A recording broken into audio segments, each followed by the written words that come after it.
হাইলাকান্দিতে বিগত 22শে ডিসেম্বর থেকে আগামী 26শে ডিসেম্বর পর্যন্ত বিস্তৃত কর্মসূচি নিয়ে যুব কংগ্রেসের সাধারণ সভা। যোগদান কর্মসূচির পরিপ্রেক্ষিতে হাইলাকান্দি সফরে রাজ্যিক যুব কংগ্রেসের সভাপতি জুবাইর এনাম মজুমদার। আসন্ন পঞ্চায়েত নির্বাচনের প্রস্তুতিতে গতকাল সোমবার কাটলিছড়ার দীননাথপুর বাজারে আয়োজিত এক সভায় বক্তব্য রাখেন তিনি। এতে উপস্থিত ছিলেন জেলা যুব কংগ্রেস সভাপতি শহীদুল ইসলাম বড়ভূইয়া, আসাম প্রদেশ যুব কংগ্রেসের সাংগঠনিক সাধারণ সম্পাদিকা পূর্বশ্রী গগৈ, রাজ্যিক সাধারণ সম্পাদক রজিত নাথ, জেলা যুব কংগ্রেসের উপসভাপতি শাহেদ আহমেদ মজুমদার, হাইলাকান্দি সমষ্টি যুব কংগ্রেস সভাপতি রিবুল চৌধুরী, আলগাপুর সমষ্টি যুব কংগ্রেস সভাপতি কামিল মজুমদার, দক্ষিণ হাইলাকান্দি যুব কংগ্রেসের ভারপ্রাপ্ত মজমুল ইসলাম লস্কর প্রমুখ। এদিন রাজ্যের ক্ষমতাসীন বিজেপি সরকারের তুলোধনা করে বক্তব্য প্রদান করেন পূর্বশ্রী গগৈ ও জুবাইর আনাম। তারা এদিন উষ্মা প্রকাশ করে বলেন, এই সরকারের আমলে রাজ্যে আইন বলতে অবশিষ্ট কিছুই নেই, মহিলারা নিরাপত্তাহীনতায় ভুগছেন। এদিন জুবাইর আনাম বলেন, কংগ্রেসের নামে ইদানিং রাজ্যে বর্তমানে নতুন বাতাবরণ সৃষ্টি হয়েছে।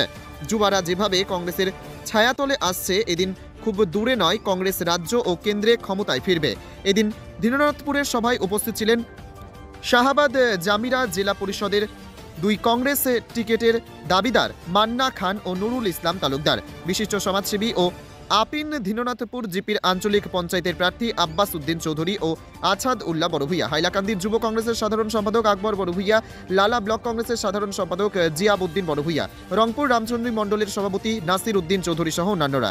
এদিন সভা শেষে রাজ্যিক যুব কংগ্রেসের সভাপতি জুবাইর আনম সংবাদ মাধ্যমের প্রতিক্রিয়া দিতে গিয়ে বলেন, দলের সভাপতি ভূপেন বরা 50% টিকিটের ক্ষেত্রে প্রার্থীদের যুবাদের প্রাধান্য দেওয়ার ঘোষণাকে সমর্থন জানান। তিনি এদিন বলেন, বরাকের প্রতিটি বিধানসভা কেন্দ্রে যুব কংগ্রেসের এই ক্যাম্পেইন অব্যাহত থাকবে। এটা পঞ্চায়েত নির্বাচনের জন্য না সংগঠনের জন্য? এখানে দেখুন, সংগঠনে তো পঞ্চায়েত ইলেকশন খেলাইতো সব দিক থেকে একটা রিলেটেড। আজকে আমরা সবে লেগে ইলেকশনের আগে এটা প্রিপারেটরি মিটিং টাইপও হয়, প্লাস আমরা তো আইডেন্টিফাই করতে লাগবো, ক্যান্ডিডেটসও আইডেন্টিফাই করতে লাগবো, আমরা অর্গানাইজেশনাল স্ট্রাকচারও আমরা দেখতে লাগবো, অর্গানাইজেশনাল স্ট্রেংথও দেখতে লাগবো। তো এটা দুই জিনিস কানেক্টেড। আমরা অর্গানাইজেশনাল স্ট্রং করা আর প্লাস আমরা ক্যান্ডিডেটর বেস চেক করা, সব জিনিস একলগে মিলিয়া আমরা এই যাত্রাটা। দেখুন, আমরা মেইন এজেন্ডাটা হইব ফার্স্টে ইলেকশন জিতা। এর লাগি ফার্স্টে আমরা গ্রাসরুটটা চেক করতে লাগবো, পাবলিকের সমর্থন চেক করতে লাগবো যে কার কত সমর্থন আছে, আর সমর্থনের উপরে টিকিট দেওয়া হইব। আর প্লাস কারণ এই 40% 50% যোনটা এটা খালি হাইলাকান্দির লাগি না, আসামর লাগি এই 50%। সো এই 50% খাড়ে খাড়ে দেওয়া হয়, এটা ফার্স্টে আমরা চেক করতে লাগবো। চেক করিয়া যারে পাবলিক সমর্থন আছে, যার নাম পাবলিকে এখন, তারে আমরা টিকিট দিব।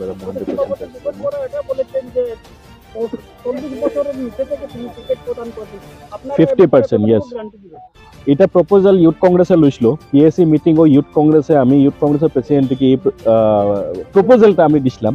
দেওয়ার পরে আস্তা পিএসসি কমিটিয়ে এটা অ্যাকসেপ্ট করছে। অ্যাকসেপ্ট করিয়া কইছে যে 50% টিকেট এবার বিলো 40 এ দেওয়া হইব।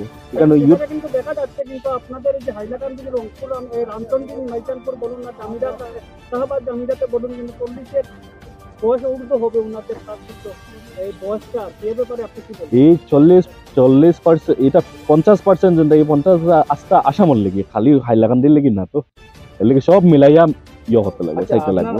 আপনার মতে হাইলাকান্দিতে 8টি আসন, এই 8টি আসনে এইভাবে যে প্রদেশ সভাপতি হিসেবে যুব কংগ্রেসের সারা পেয়েছেন আপনি নিজে বক্তব্য বলেছেন, কতটি আসন আপনারা জয়লাভ করতে পারবেন? আমি তো 100% আমি বহুত আশাবাদী যে আমরা সব আসনও আমরা জিতবার একটা আছে, চান্স আছে। কারণ আজকে দেখুন, আমরা গেছে সেন্ট্রাল গভর্নমেন্ট নাই, আমরা স্টেট গভর্নমেন্ট নাই, আমরা পঞ্চায়েত নাই, আমরা লগে আদানির পয়সা নাই, আমরা লগে আম্বানির মিডিয়া নাই। তারপরেও আমরা অতখান মায়া পাইয়া যেখানে যে আর অত মানুষ আমরা আইয়া সমর্থন পাইয়ার, এটাও একটা বালা সাইন যে একটা হাওয়া বদলের কংগ্রেস গুড়িয়ার, এটা কিন্তু ফাইনাল। আচ্ছা, পঞ্চায়েত খরচ নিয়ে যেটা বোটালিশে খরচ নিয়ে দেখা গেছে হাইলাকান্দি অনেক গরমিল, এই ব্যাপারে আপনার এই যেটা প্রবলেমটা খালি হাইলাকান্দি না, সব জায়গাতো বারোর। আর এই জিনিসটা লইয়া এপিসিসি একটা মিটিং করাইব, মিটিং করে এপিসিসি এটা ভূপেন বরা স্যারে মানে এটা প্রেস মিটটা দিবা। না, দেখা গেছে বিরোধী যারা বিধায়ক আছেন তারা সরাসরি বিভিন্ন বক্তব্য বলছেন যে দেশের যেটা দ্বিতীয় যেটা সবচেয়ে বড় দল কংগ্রেস, সেখানে হাইলাকান্দির ক্ষেত্রে কংগ্রেসের কোনো ভূমিকা দেখা যায়।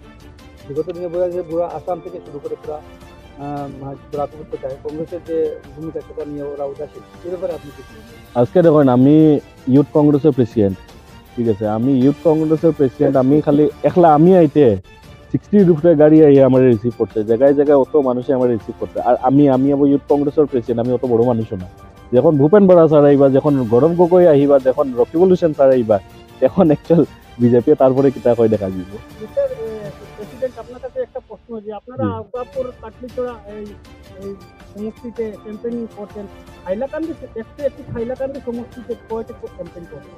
আমরা এই 6 ডেজও যেখানো ডিস্ট্রিক্ট প্রেসিডেন্টে জেলা প্ল্যান করিয়া যাব, এক্সাক্ট প্ল্যান ফার্স্ট 6 ডেজ, তারপরে রেস্ট, তারপরে নেক্সট 6 ডেজ আবার নেক্সট সমষ্টি। তো দুই সমষ্টি আমরা ইকুয়ালি আমরা মিটিং করবো। ধন্যবাদ।